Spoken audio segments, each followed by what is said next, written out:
Did Alexa ilakad post sa kanyang IG and she remember how and she was that changed the game. Meron po siyang clipbait na something umiyak. Mhm. At dito, this look, samot-saring reaction ng mga netizens sa post ni Alexa, untouchable.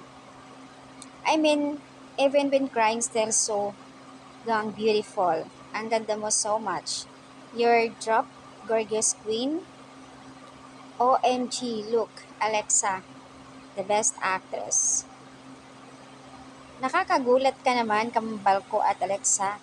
Ang ganda-ganda naman talaga. Nagulat na lang ako sa crying mo.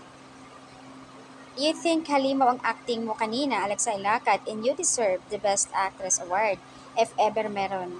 Napatulong luha namin ng mama ko, lalo at nakita ko si Kide na natuklasan and ayaw maniwala ni Kide kung sino ka talaga.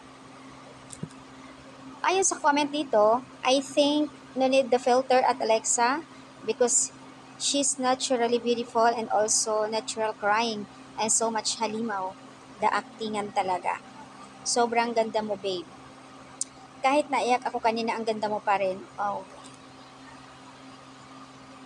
So, ayan po yung update, kaloka si Alexa. You're so pretty at Alexa. Fan ako ni Bel Mariano, pero di ako nawala ng respeto sa'yo kasi lahat ay fake news. Yung iba sinisiraan ka, pero wag na po natin sila pansinin. Pakatatag po kayo, love ko po kayong dalawa ni Kiddy. Sana all ganito, lahat fan, Don Bell or kahit sinong love team. So, ayan po yung update guys dito sa IG post ni Alexa.